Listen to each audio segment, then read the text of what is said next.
Ya, smart listener menikmati waktu santai saya kira banyak hal sih ya yang bisa kita lakukan ya. Salah satunya tuh bisa menonton tayangan di channel YouTube ya. Nah, ada berbagai pilihan untuk tayangan yang bisa Anda tonton ya.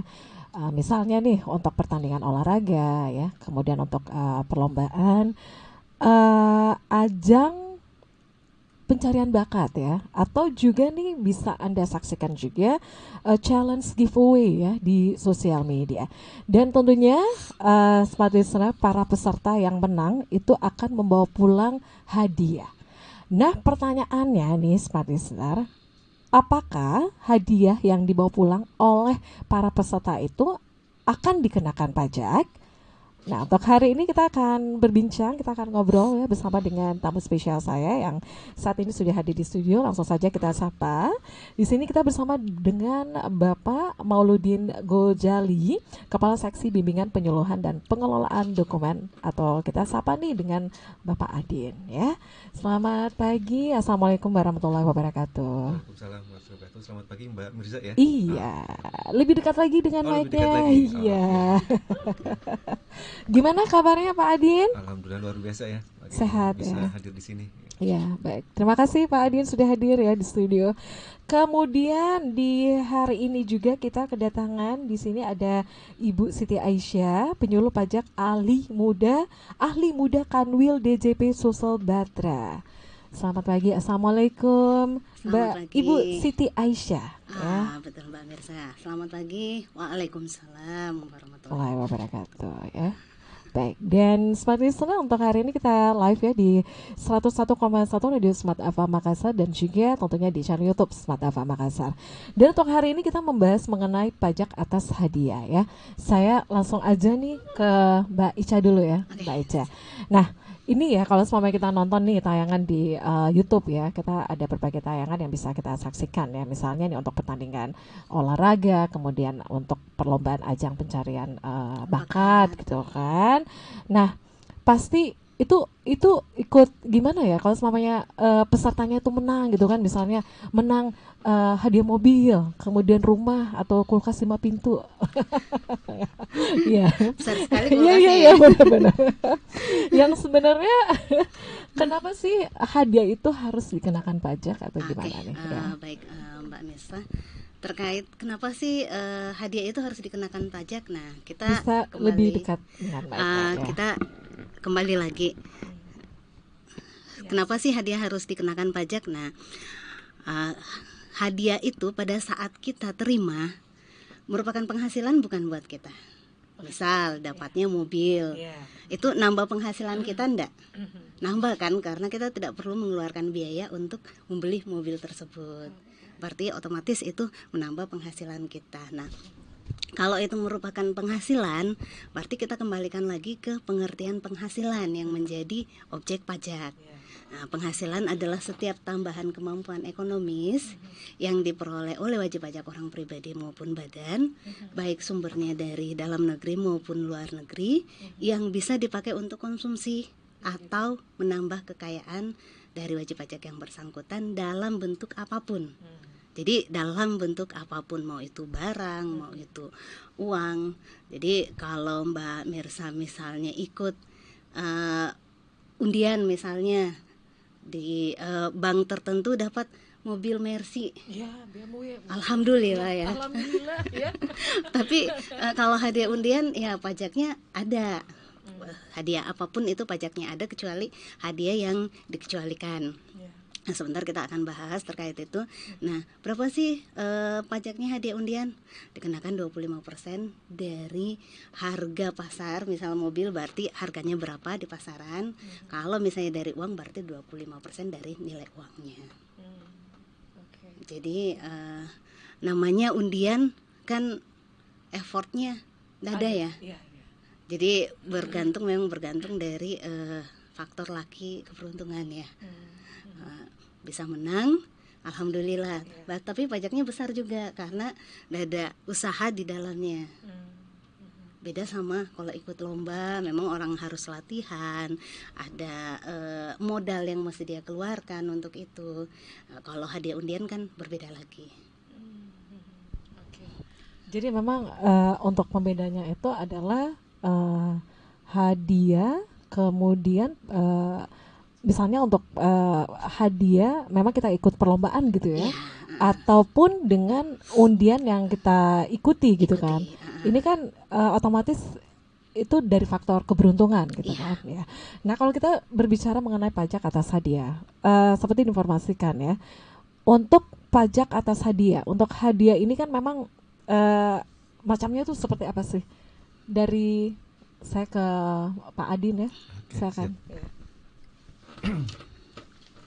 Jadi kalau hadiah kan ya, iya, jenis hadiah yang dikenakan pajak. Hadiah kan ada beberapa jenis ya tadi seperti disampaikan Mbak Ica ya. Ada karena undian, ada karena perlombaan, atau karena kegiatan. Jadi bisa kita bagi ke dalam 4 besar ya. Jadi hadiah tadi dijelaskan. Kenapa hadiah harus kena pajak? Karena hadiah kan tambahan kemampuan ekonomis nih. Jadi dulunya tidak punya harta jadi punya harta, berarti kan ada tambahan kemampuan ekonomis. Tadi kan dalam bentuk apapun ya, mau bentuknya uang atau barang, kan sering kita sebut benefit in kind atau in cash kan, cash ataupun barang itu ya sama sebagai tambahan kemampuan ekonomis. Jadi untuk yang misalkan ikut lomba ataupun penyelenggara kegiatan ya tidak usah bingung ya. Ada 4 besar. Yang pertama hadiah undian. Kan biasa ada kalau hadiah undian tuh diundi ya. Siapa yang beruntung? Tadi kan dikatakan yang beruntung. Dan selama ini sampai saat ini saya belum termasuk yang beruntung nih. Saya sendiri belum pernah dapat hadiah undian. Belum pernah dapat hadiah undian. Yang mudah-mudahan nanti ya setelah ini mungkin dapat. Curhat Pak ya. Iya, kan ya.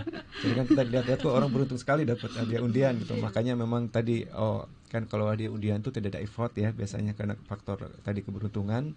Makanya kalau dari filosofi pajak berarti kalau effortnya sedikit ya bolehlah tarifnya agak lebih tinggi gitu kan ya. Kemudian yang kedua hadiah dari perlombaan. Ya, tadi yang misalkan ada lomba renang ataupun uji ketangkasan, panco dan lain sebagainya. Mungkin dilihat sepele tapi kan itu butuh effort. Jadi karena perlombaan atau ketangkasan itu ada jenisnya juga, hadiah karena perlombaan tentu berbeda dengan hadiah karena undian kan gitu ya. Kemudian yang ketiga hadiah karena kepesertaan kegiatan, karena ada kegiatan-kegiatan kemudian mendapat reward dari kegiatan tersebut, itu pun hadiah. Yang terakhir yang penghargaan ya, jadi penghargaan atas suatu prestasi. Jadi dari kalau kita lihat tuh ada 4 besar apa yang dimaksud dengan pajak atas hadiah. Kemudian nanti bagaimana pelakuan pajaknya nanti mengikuti dari subjek yang menerima. Apakah karena kan ini pajak penghasilan tuh dia pajak subjektif. Jadi sangat menentukan siapa subjek yang menerima pajak tersebut. Itu Mbak Mirza. Jadi kalau semaunya untuk pajak yang dikenakan itu adalah PPh ya? Betul, PPh, pajak penghasilan. Pajak penghasilan. Betul, ya. 21. Kalau diterima oleh orang pribadi menjadi PPh pasal 21 untuk pemotongannya. Jadi itu pun jadi gini, pajak itu kan kita sebagai subjek pajak, misalkan saya orang pribadi kemudian memenuhi syarat subjektif, kemudian saya lahir, kemudian ada di Indonesia lebih dari 183 hari, kemudian baru ketemu syarat objektif menerima penghasilan. Jadi saya subjek pajak, ketemu objek pajak, maka muncullah kewajiban pajak ya. Yang kita kan berlaku self assessment, menghitung, memperhitungkan, menyetor dan melaporkan pajak yang terutang sendiri. Jadi tidak menunggu saya nunggu saja diperiksa gitu. Jadi enggak, kita dianggap dewasa jadinya. Jadi kalau di undang-undang PPh itu setiap yang memenuhi syarat subjektif dan objektif dianggap sudah dewasa ya, sudah mengerti apa namanya kewajibannya, sehingga memperhitungkan dulu pajaknya berapa. Jadi itu yang dimaksud dengan self assessment, menghitung sendiri. Di sisi lain ada juga yang withholding istilahnya, dipotong atau dipungut. Mbak Mirza sendiri lebih enak store sendiri apa sudah bersih dipotong atau dipungut? Enaknya mana tuh biasanya? Enaknya kayaknya yang lebih mudah gitu ya. Iya. Lebih simpel ya. Ya sekalian dipotong aja iya, gitu kan. Betul. Gak usah dimikirin lagi gitu kan. Di rumah kan dipikir-pikir lagi. Ya gitu nih, kalau kita udah nerima utuh, waduh bayar pajak bayar pajak nggak kan, ada timbul moral hazard ya. Iya benar-benar. Tapi ini udah dipotong kok, udah gitu kan. Ya. Gitu. Cuman memang kita tetap harus menghitung dulu. Misalkan dari penghasilan dihitung, ternyata pajaknya totalnya 100 juta misalkan. Tapi tadi ikut perlombaan kan dipotong ya, pasal 21, dipotong misalkan 10 juta. Kita punya kewajiban tadi 100. Nah, 100 itu dikurangi dulu yang telah dipotong 10 juta. Jadi tinggal 90 juta saja kewajibannya. Iya, gitu. Jadi pemotongan ini mirip seperti uang muka pajak, dibayar duluan nanti untuk mengurangi pajak yang terutang di akhir tahun gitu. Oh, gitu. Jadi dibayarkan nanti di akhir tahun atau gimana? Jadi Pada saat menerima itu langsung dipotong ya? Ya, nanti kan tetap kita sebagai pribadi menghitung lagi benar nggak sih gitu, ada Gitu. kurang atau lebih nggak gitu. Oh ternyata kalau dari segi penghasilan kita, totali misal penghasilan kita sekian miliar, PPh-nya misalkan 100 juta. Nah, kita tidak perlu setor 100 juta, diperhitungkan dulu pernah dipotong nih 10 juta. Jadi saya tinggal setor sisanya gitu. Oh, gitu. Sisanya saja. Sisanya saja yang disetor, kalau sudah ada pemotongan. Berartinya sisanya aja yang Iya. disetorkan ya. Baik. Nah, kita masih nyambung lagi nih ya. Pajak atas hadiah ya. Nah, itu dari Pak Adin ya. Saya balik lagi nih ke Mbak Ica ya. Tadi seperti informasikan ya, jadi ada hadiah undian, kemudian hadiah atau penghargaan perlombaan, kemudian hadiah sehubungan dengan kegiatan dan juga penghargaan. Nah, untuk hadiah karena mendapatkan undian ini, itu semuanya dipotong pajak atau memang nilainya dikurangi atau bagaimana nih? Untuk Jadi semua hadiah tersebut kecuali yang masuk kategori pengecualian itu dikenakan pajak. Cuman jenis pajaknya berbeda-beda tergantung jenis hadiahnya. Ya, bisa disampaikan ya. Untuk kategori hadiah undian, karena tadi juga sudah disampaikan kalau hadiah undian tersebut kan effortnya tentu berbeda dengan yang mengikuti perlombaan. Jadi usahanya mesti lebih keras. Kalau undian ya tinggal duduk saja nunggu keberuntungan, berdoa mungkin ya, berdoa pas beruntung dapat, itu tarifnya 25% dikali dengan nilai hadiahnya. Apakah itu berupa barang? Berarti kalau berupa barang, misal mobil, harga pasar mobil tersebut berapa? Nanti dikalikan dengan tarifnya 25%. Nah, kemudian kalau dia dari hadiah atas perlombaan atau penyelenggaraan kegiatan atau penghargaan, nah ini kita lihat lagi siapa penerimanya. Tadi sempat disinggung sama Pak Adin, ya subjeknya siapa. Nah, kalau subjeknya orang pribadi, berarti dia dikenakan PPh pasal 21. Nah, tarifnya untuk PPh pasal 21 ini tarifnya berjenjang tergantung penghasilannya. Jadi semakin besar penghasilan dari wajib pajak tersebut, maka semakin besar pula pajak yang akan dikenakan. Jadi ini prinsip keadilannya di situ. Jadi bukan berarti penghasilannya kecil kemudian akan sama tarifnya dengan yang berpenghasilan besar. Jadi semakin besar penghasilannya akan semakin besar pula pajak yang ditanggung oleh wajib pajak tersebut. Jadi misal Mbak Mirsa dapat menang perlombaan bulu tangkis, dapat duitnya 40 juta. Ini 40 juta ini akan berbeda pengenaan pajaknya dengan misal Pak Adin menangnya 100 juta. Ya, jadi nanti Mbak Mirsa kena tarif lapisan pertama 5% dikali dengan 40 juta. Kalau Pak Adin akan dikenakan 2 lapis. Kok bisa 2 lapis? 2 lapis karena tarif pertama itu 5% dikali sampai dengan penghasilan 60 juta. Di atas 60 juta itu dikali 15%, di atas 60 juta sampai dengan 200 juta.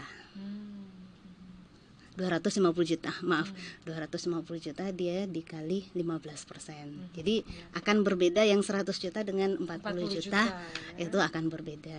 Nah, beda lagi kalau sampai miliaran. Nanti tarifnya iya. Yang 4 miliar beda lagi. 4 miliar itu bisa sampai tarif keempat.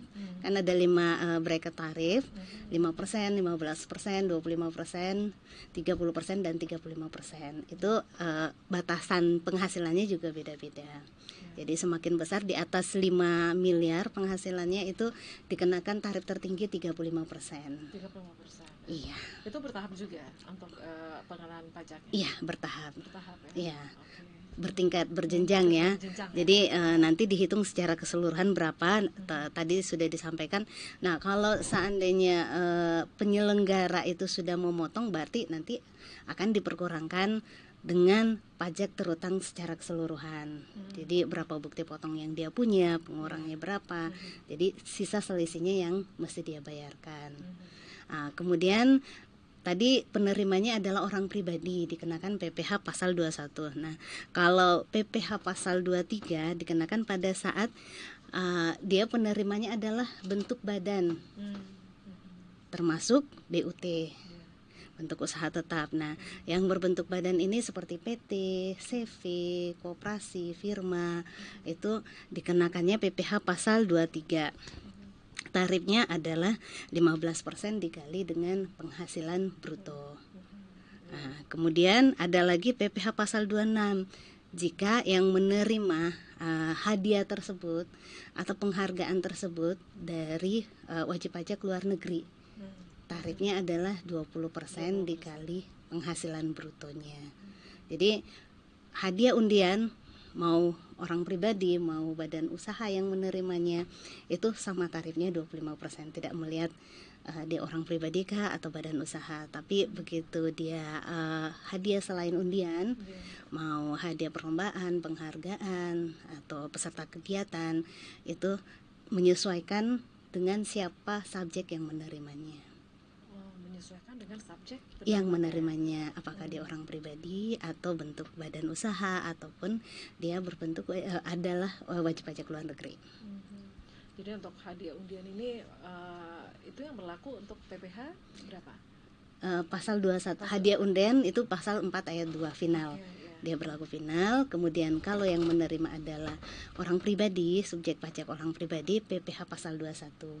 Jika yang menerima badan, PPh pasal 23. Kemudian jika yang menerima adalah wajib pajak luar negeri, orang pribadi wajib pajak luar negeri, tarifnya adalah 20%, PPh pasal 26. Ini kayaknya ada banyak hal yang harus digali gitu ya. Waduh.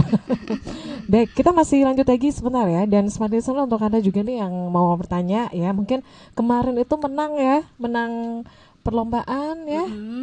Pasti nanya-nanya nih, itu berapa ya dipotong pajaknya? Apakah saya sudah membayarkan atau gimana nih? Karena tergantung lagi Mbak Mirsa. Jadi kadang-kadang ada penyelenggara yang tidak melakukan pemotongan, tetapi diserahkan ke penerima hadiah. Oh gitu ya? Ya, jadi misalnya nih kalau selamanya ini kan itu ngikutin gerak jalan santai gitu kan, terus dapatnya hadiah rumah atau apa gitu kan, ada pajaknya. Nah itu gimana tuh? Dikenakan lagi, ditanyakan lagi ke penyelenggaranya. Pihak penyelenggara ya? Iya betul. Apakah ini pajaknya sudah maksudnya ditanggung sama penyelenggara atau harus dibayar sendiri oleh penerima hadiahnya? Karena kan lumayan kalau dapatnya rumah. Itu berapa ratus juta tuh? Wow. Jadi dapatnya rumah misalnya kalau yang subsidi ya, sekarang kan naik ya harganya ya, yang rumah subsidi gitu kan, katanya agak besar juga ya potongannya ya. Jadi mungkin nanti lihat Mbak Mirza, oh ada hadiah undian, dilihat ada tanda bintang kecilnya, pajak ditanggung oleh pemenang atau pajak ditanggung oleh penyelenggara. Terus ada yang tulisan kecil ya, bintang kecil tuh, pajak ditanggung oleh siapa. Kadang orang alpa memperhatikan yang kecil-kecil tulisannya, padahal ini berat juga kalau harus dibayar sendiri sama penerima hadiah. Iya, jadi harus dilihat lagi gitu ya, dicek. Oke. Kita masih lanjut lagi ya, kita break dulu ya untuk saat dan smart listener. Untuk Anda juga yang bertanya ya, pagi ini kita membahas mengenai pajak atas hadiah ya. Silakan untuk line WhatsApp-nya di 0811461011, kemudian di Anda yang bisa juga di live chat ya di channel YouTube Smart FM Makassar. Anda jangan kemana-mana, kami akan kembali sesaat lagi.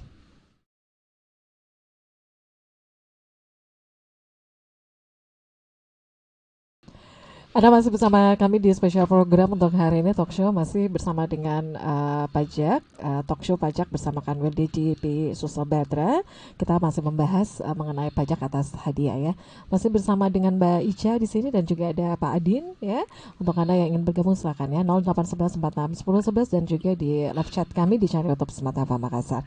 Saya kembali ke Pak Adin ya. Pak Adin, seperti diinformasikan tadi ya bahwa untuk hadiah undian Mirza pikirnya itu tidak dikenakan pajak, ternyata tetap ya dikenakan pajak juga ya. Nah, untuk hadiah undian itu dikenakan pajak final gitu ya. Betul, ya. Nah, kenapa untuk hadiah undian ini itu dikenakan pajak final? Oh, baik. kan kita sebut kata-kata final. Final itu apa sih final tuh? Jadi final itu apa, Mbak Mirza? Final itu kan, final itu kan ada semifinal, penyisihan, final. Oh enggak, bukan gitu ya. Jadi final itu artinya terakhir. Misalkan kan putusan Mahkamah Konstitusi bersifat final, berarti kan sudah tidak ada lagi upaya lain setelah itu. Ya, itu selesai gitu. Ending di akhir. Jadi final itu artinya selesai, tidak dihitung ulang. Jadi sebenarnya objek pajak itu ada 3. Jadi misalkan ada penghasilan nih, objek pajak itu ada 3, terkena objek pajak biasa, kemudian terkena objek pajak final, dan ada yang tidak dikenakan, bukan objek pajak. Yang penghasilan biasa misalkan gaji, upah, honorarium kan biasa ya. Jadinya itu masuk 4 ayat 1 tidak bersifat final. Tadi misalkan hadiah perlombaan dipotong PPh 21 itu tidak bersifat final. Kemudian ada juga yang bersifat final, itu diatur di pasal 4 ayat 2 di Undang-Undang PPh. Kenapa dikenakan final? Itu untuk kesederhanaan gitu ya, untuk kemudahan administrasi. Kalau yang lain kan harus dihitung ulang nih di akhir tahun kemudian dikurangi. Kalau final tuh mempermudah selesai gitu, misalkan kita di awal dipotong PPh final 25%, kita tidak menghitung lagi di akhir tahun misalkan. Atau kan sekarang ada yang PPh UMKM. Misalkan Mbak Mirza punya usaha nih. Punya usaha misalkan omset Kuning ya? nasi kuning ya. Oke. Jadi saya lapar jadi.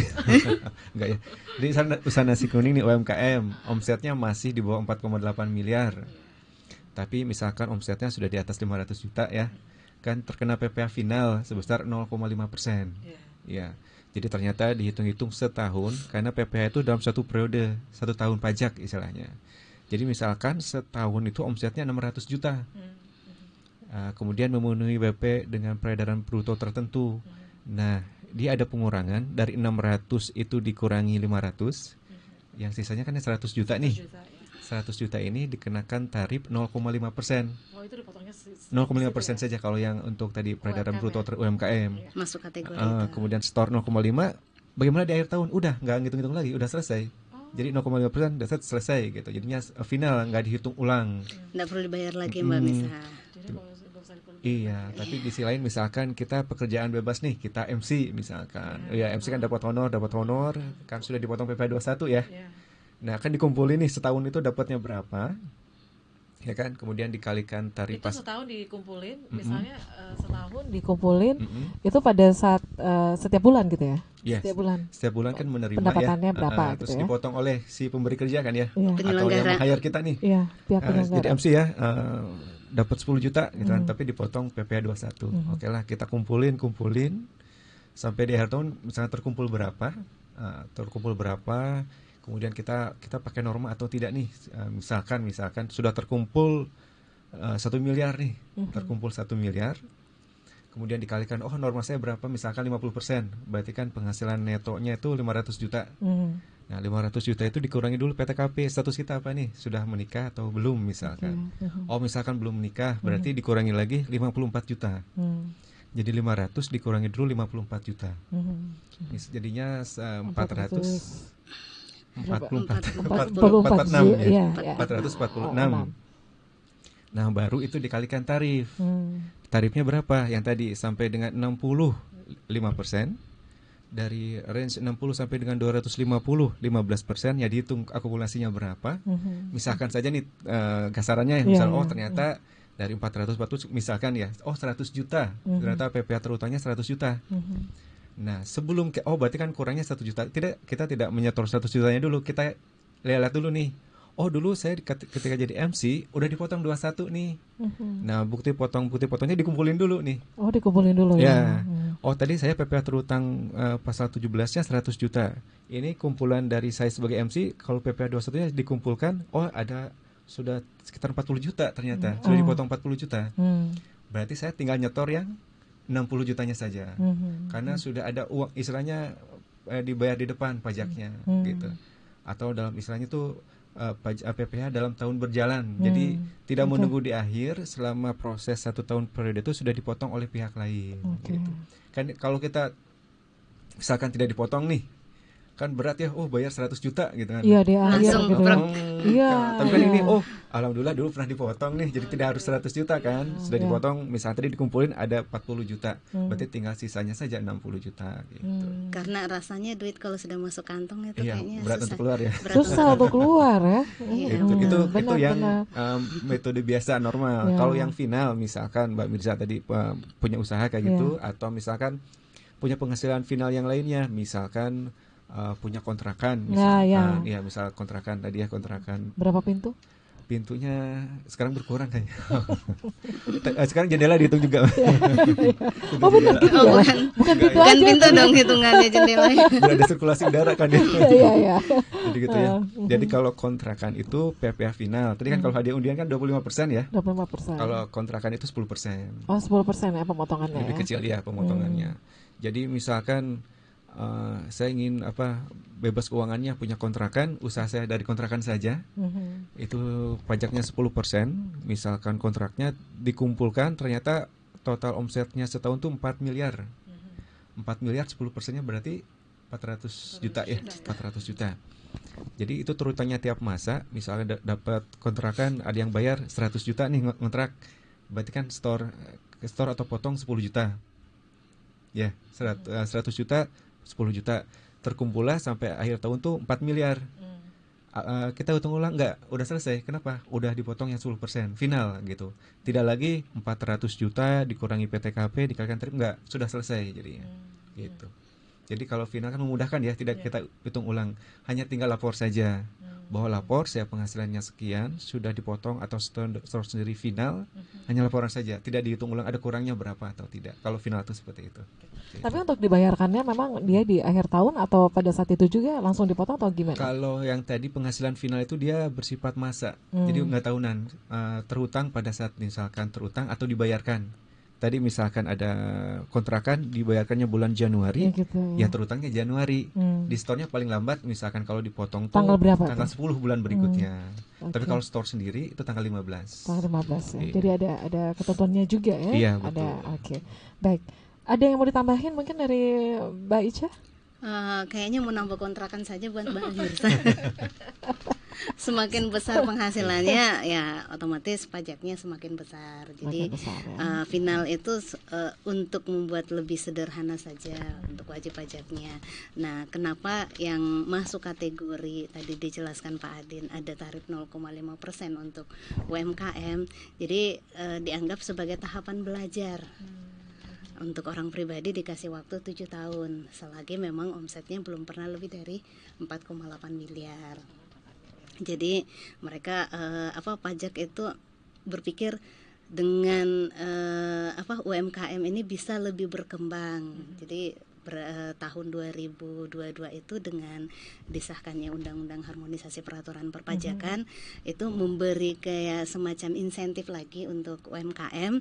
Omset yang di atas 500 juta baru dikenakan pajak 0,5%. Jadi selagi omsetnya masih di bawah, misalnya tadi jualan nasi kuning masih di bawah 500 juta dalam 1 tahun, belum dikenakan pajak.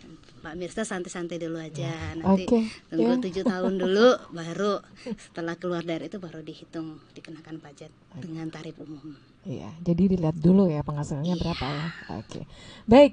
Kita masih untuk kalian nih Smart Listener yang mau bertanya silakan ya 0811 461011 untuk channel YouTube Smart FM Makassar, untuk di live chat juga bisa ya di channel YouTube Smart FM Makassar. Tadi seperti informasikan juga bahwa memang ada beberapa hadiah yang dikenakan pajak gitu ya. Nah, pertanyaan saya nih, kalau selamanya untuk hadiah yang tidak dikenakan pajak itu hadiah yang seperti apa sih? Ini yang jawab saya. Iya, Mbak Ica. Nah, ada hadiah yang dikenakan pajak, tentu ada juga yang tidak dikenakan pajak. Jadi tidak semuanya dikenakan pajak. Contohnya Mbak Mirza ke toko belanja bulanan misalnya, beli sabun dapat hadiah piring. Jadi untuk jenis hadiah yang kita didapatkan bukan hanya untuk orang tertentu, dapatkan untuk semua orang dan diterima langsung oleh konsumen akhir, itu tidak dikenakan pajak. Misalnya, contoh saya ke Indomaret, beli deterjen ya, Iya, iya. dapat piring cantik. Biasanya kan ada piring cantik Bu, beli 2. Biasa kan kalau ibu-ibu, yang namanya ibu-ibu, Langsung tertarik gitu. iya betul. Itu penarik yang luar biasa. Walaupun piringnya mungkin yang penting dapat ada hadiahnya, itu sudah sangat menarik Senang banget buat gitu ya. ibu-ibu ya, langsung Iya, semangat. iya. Oh ya, enggak apa-apa saya beli 2 Mbak. Iya. Dapat beli 2 deterjen dapat hadiah piring. Itu tidak termasuk kategori hadiah yang dikenakan pajak. Dengan syarat tadi diterima langsung oleh konsumen akhir. Jadi Mbak Mirsa jangan khawatir kalau piringnya sampai 12 itu enggak kena pajak kok. Biar sering-sering ke Indomaret untuk beli juga tidak dikenakan pajak. Gitu ya. Jadi misalnya nih ya, seperti diinformasikan oleh Mbak Ica tadi, itu tidak dikenakan pajak yang seperti itu ya. Iya. Piring cantiknya, tapi kalau semuanya untuk apa ya? Oh itu ya, jadi dapat hadiah langsung gitu Iya, ya, itu tidak langsung. dikenakan pajak ya. Iya, jadi diterima oleh konsumen akhir pada saat itu dan diserahkan pada saat pembelian barangnya, Oke. barang atau jasanya. Oke, itu ya. Nah, kemudian ya, untuk pelaporan SPT tahunan bagi penerima hadiah nih, baik wajib pajak orang pribadi maupun wajib pajak badan itu seperti apa nih? Jadi tadi kewajiban pajak itu, kita kembali lagi ke kewajiban pajak secara umum itu ada 4. Yang pertama kan mendaftar untuk memperoleh NPWP kalau sudah terpenuhi syarat subjektif dan objektifnya. Yang kedua, hitung pajaknya. Nah, kalau untuk kategori Mbak Mirsa, misal kerjanya sebagai pegawai saja, berarti kewajiban menghitung ini dilaksanakan oleh bendahara tempat Mbak Mirsa bekerja. Tetapi jika selain sebagai pegawai menerima penghasilan dari usaha misalnya, Usaha sendiri. ya berarti selain dapat dihitung penghasilan sebagai pegawai dihitung oleh pemberi kerja, untuk usaha sendiri kita hitung sendiri. Hitung sendiri berapa tarifnya. Nah, kalau dia masuk kategori UMKM yang bruto tertentu dengan omset di bawah 4,8 miliar, berarti itu masuk kategori final. Nanti kewajiban selanjutnya adalah membayar pajaknya dari usahanya. Kalau sudah lebih dari 500 juta berarti 0,5% dikali omset. Kemudian kewajiban ketiga adalah pelaporan, kewajiban setelah dibayar, berarti kewajiban keempat adalah pelaporan di dalam SPT tahunan. Nah, kewajiban pelaporan di dalam SPT tahunan ini berarti menyesuaikan dengan form SPT tahunannya. Nah, kalau dia wajib pajak orang pribadi usahawan, berarti dilaporkan di lampiran 3. Lampiran 3 huruf A angka 4 untuk hadiah undian, kemudian hadiah selain undian itu di lampiran 1 bagian D angka 4. Kemudian kalau dia pegawai berarti di 1770S formnya lampiran kedua bagian A juga angka 4. Kemudian lampiran 1 untuk yang tadi hadiah undian, berarti selain hadiah undian lampiran 1 angka 4 juga. Ada kalau badan dia di lampiran 4. Lampiran 4 untuk hadiah undian dan lampiran 1 untuk selain hadiah undian. Jadi beda-beda tergantung form yang tergantung siapa penerima penghasilannya, berarti form SPT tahunan tempat dia melaporkannya juga berbeda. Nah, kalau semuanya ini nih ya agak ribet gitu untuk bisa melakukannya, itu gimana dong caranya? Apakah dari teman-teman di pajak juga itu bisa membantu atau gimana? Oke, bisa Mbak Mirsa. Jadi di kami itu selain pelaporan secara manual, jadi wajib pajak bisa datang ke kantor pajak untuk melaporkan SPT tahunannya jika ingin di asistensi ya untuk pelaporannya bagaimana memasukkan item-item yang misal dari hartanya, dapat hadiah undian, kemudian dapat penghasilannya. Ini dilaporkan di bagian mana saja di SPT tahunan. Jadi di tiap kantor pelayanan pajak karena namanya helpdesk. Jadi nanti akan dibantu di helpdesk itu biasa ada petugas khusus juga untuk pelaporan SPT tahunan jika mendekati akhir-akhir pelaporan SPT tahunan. Kemudian jika malas untuk datang ke kantor pajak, kita juga menerima pelaporan melalui DJP online. Jadi kaum rebahan istilahnya ya, malas kemana-mana, tidak perlu biaya untuk skincarean dulu atau mandi dulu, waktunya bisa lebih dihemat. Iya, sambil pencet HP saja sudah bisa dilaporkan SPT tahunannya.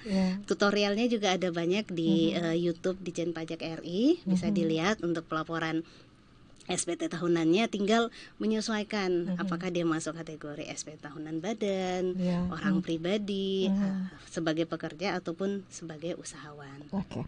Dan itu memang ada batas tanggalnya. Ada batas akhirnya. Jadi untuk orang pribadi paling lambat 31 Maret tahun berikutnya.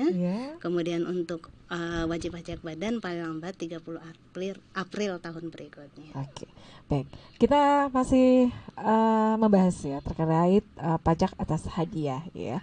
Nah, kalau kita melihat ya untuk berbagai kegiatan ataupun perlombaan yang diadakan ya, mungkin untuk di Sulawesi Selatan ataupun di Makassar ini ya, untuk pajak atas hadiah ini, yang sebenarnya nih apa sih yang harus memang diperhatikan oleh pihak penyelenggara ya pada saat melakukan perlombaan, misalnya untuk ajang pencarian bakat gitu kan? Siapa yang mau ini? Mas Adin ya? Boleh. Ya silakan Pak Adin ya. Jadi memang gitu ya. Jadi tadi ada subjek pajak, kemudian ada karena ini withholding ya, pemotongan atau pemungutan ya. Untuk menghindari kesalahan administrasi di belakang memang perlu memperhatikan administrasi perpajakan. Jadi misalkan di sisi penyelenggara, penyelenggara kegiatan atau yang nanti penyelenggaraan perlombaan, ya perlu memperhatikan nanti misalkan sudah disiapkan nih hadiah, sejumlah hadiah bagi pemenang, baik itu misalkan ada pemenang hadiah undian atau pemenang hadiah perlombaan atau ketangkasan. Berarti nanti tadi kan sudah ada informasi nih kalau hadiah undian itu dipotong final, berarti kan. Jadi sudah mempersiapkan nih nanti kalau ada pemenang undian berarti diinformasikan nanti bahwa nanti dapat hadiah dipotong PW final sebesar berapa kan gitu ya. Kemudian kalau kita sebagai penyelenggara kegiatan perlombaan berarti kan sudah mempersiapkan hadiah juga kan ya, misalkan juara pertama dapat berapa, kedua berapa. Berarti nanti sudah dipersiapkan juga nih, diinformasikan juga, misalkan kalau misalkan juara 1 dapat sekian ratus juta, tarifnya berapa kan ya. Jadi sudah mulai diperhitungkan. Nanti juga dikonfirmasi ke si pemenang nantinya. Jangan sampai loh kok saya tidak dapat full 100 juta misalkan, kok ada pemotongan. Kenapa sih ada begini gitu ya. Jadi ya perlu komunikasi juga, meskipun itu memang sudah diamanatkan undang-undang untuk dipotong kan ya, tapi ya lebih dikomunikasikan. Kemudian tadi ada istilah pajak ditanggung oleh pemenang atau pajak ditanggung oleh penyelenggaranya. Perlu dilihat juga kalau ternyata si penyelenggara memang punya size besar, bisa menanggung pajak pemenang, misalnya ada hadiah undian ditanggung oleh penyelenggara, ya berarti ada informasi di situ misalkan ya, tanda bahwa si hadiah undian ini nanti pajak-pajaknya apakah dipotong dari hadiahnya atau nanti ditanggung oleh penyelenggara gitu ya. Jadi perlu diperhatikan, jadi tidak saling menunggu misalkan, atau jadi konfirmasi saja misalkan penyelenggara ini hadiah ditanggung oleh siapa, oh penyelenggara, berarti kan aman ya, kita dapat hadiahnya gitu kan.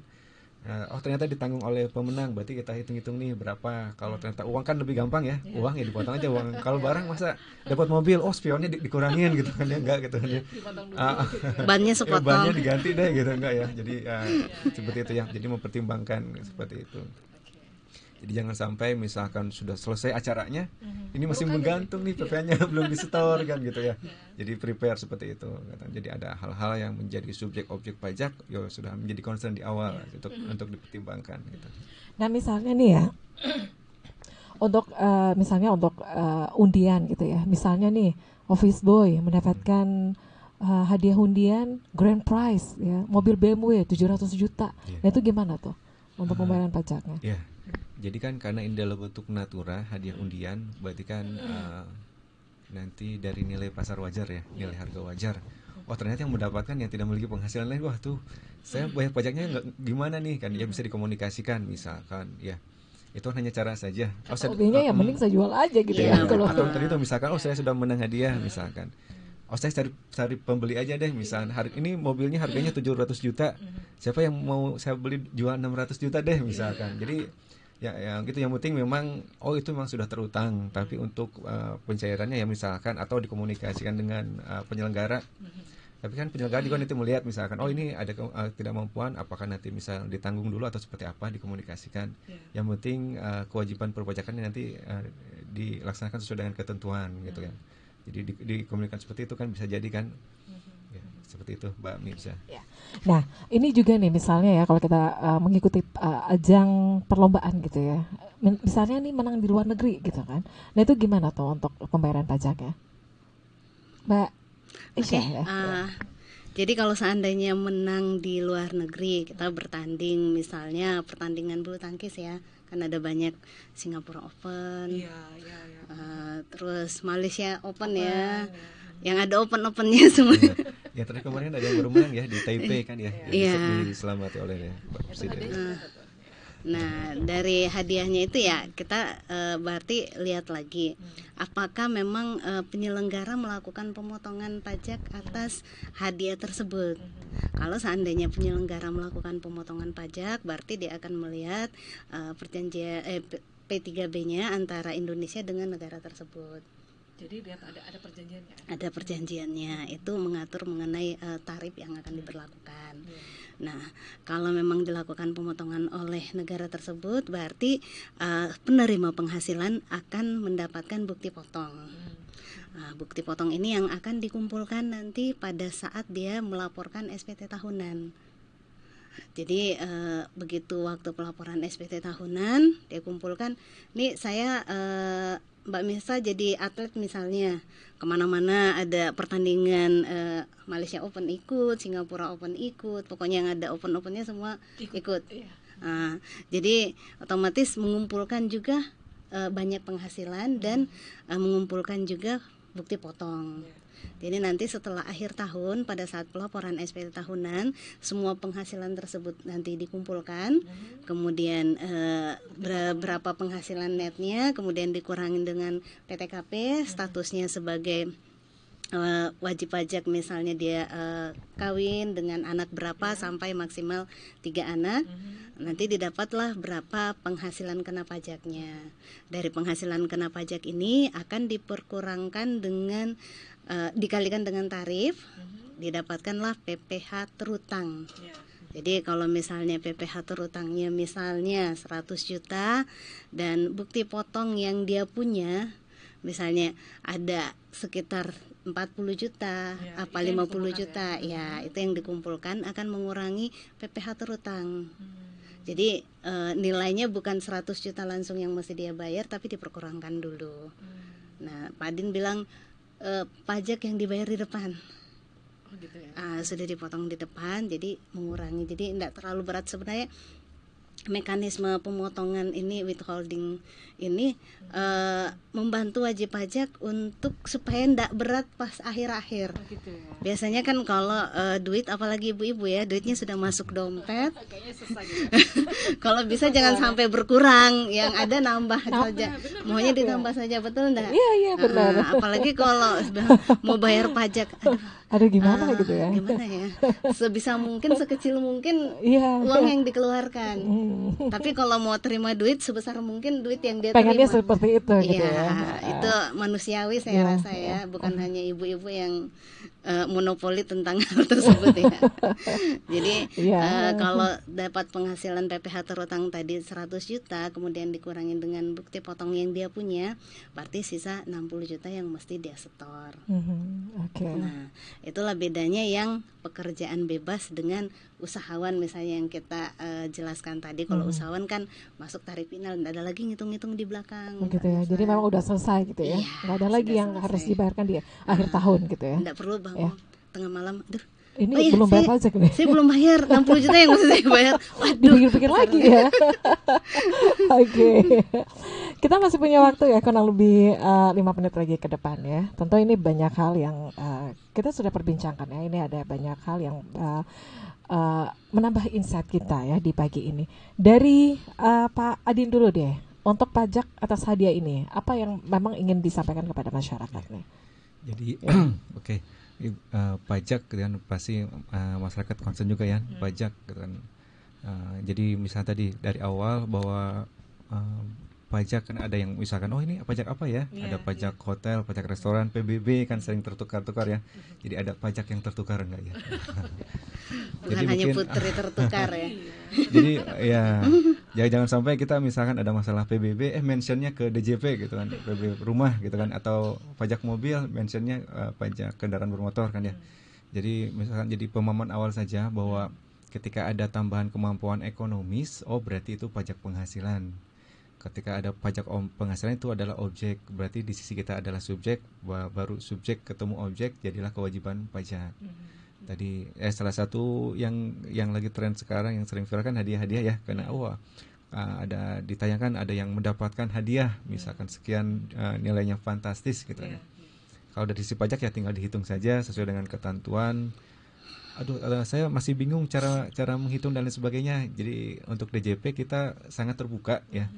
Jadi alhamdulillah di Kanwil DJP Sulsel Brata malah kita sudah dapat predikat ZIWBK.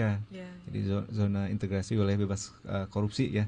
Dan setiap pelayanan kita gratis, tidak dipungut biaya. Jadi kalau ada yang komunikasi dengan kita sangat terbuka. Mau langsung ke Kanwil, kantor wilayah ataupun ke kantor pelayanan pajak. Jadi kalau ada informasi jangan misalkan ragu dan lain sebagainya, kita sangat terbuka.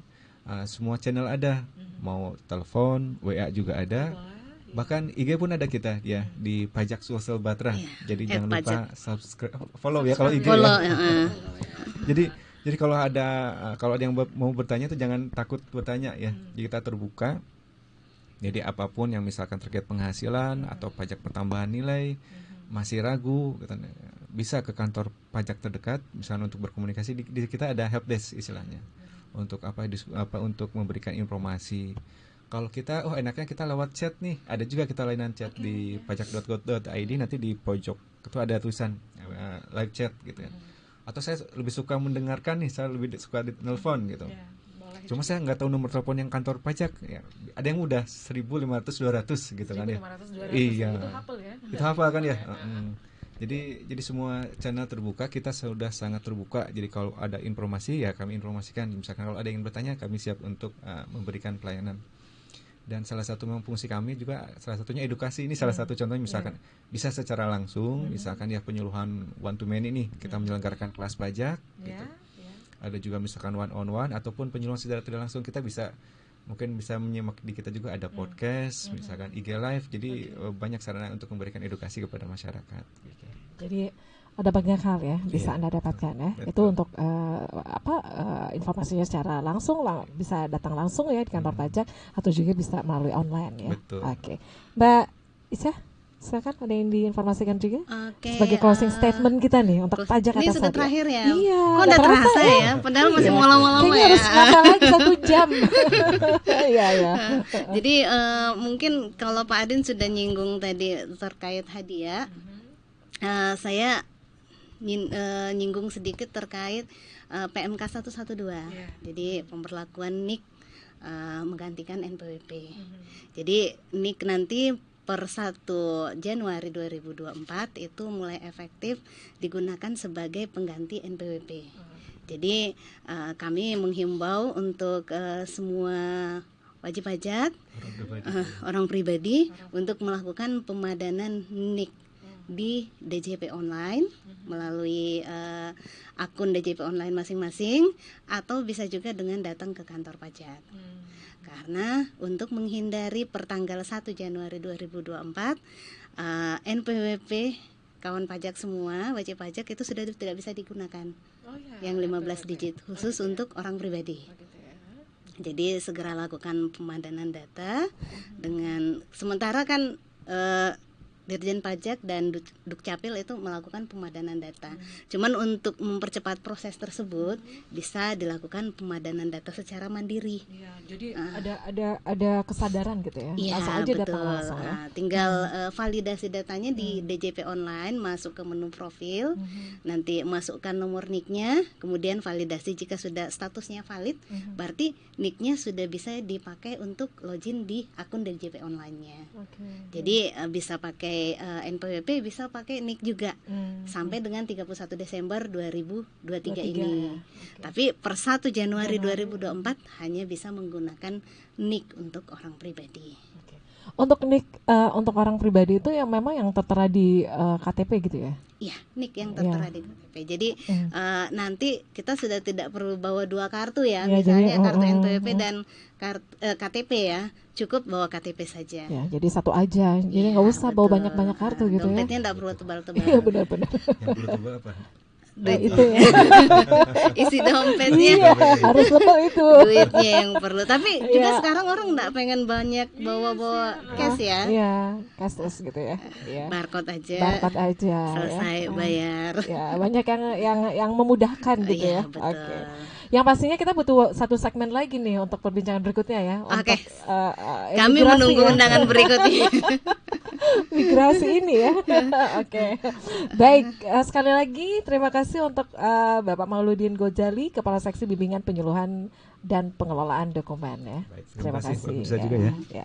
Dan juga terima kasih untuk Ibu Siti Aisyah, Penyuluh Pajak Ahli Muda Kanwil DJP Sosial Batra. Terima kasih Mbak Mirsa. Terima kasih buat smart listener berarti yang sudah menyimak Mbak Mirsa. Baik. Dan smart listener, sekali lagi terima kasih untuk Anda yang sudah menyimak perbincangan kita pagi ini bersama dengan Kanwil DJP ya, Sosial Batra. Baik.